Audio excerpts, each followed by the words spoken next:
You ask Tiger to solve.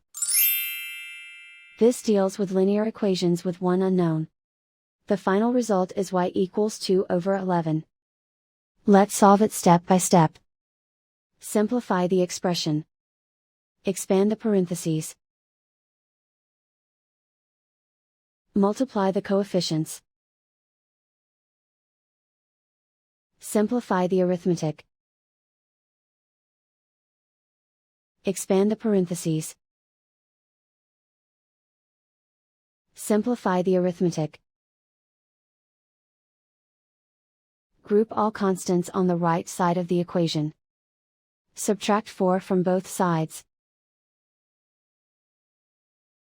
Simplify the arithmetic.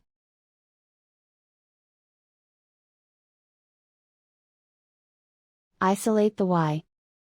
Divide both sides by -22.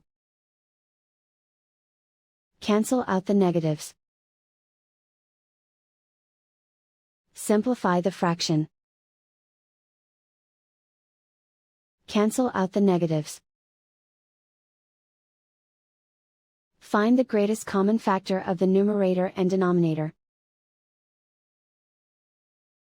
Factor out and cancel the greatest common factor. And so the final result is y equals 2/11.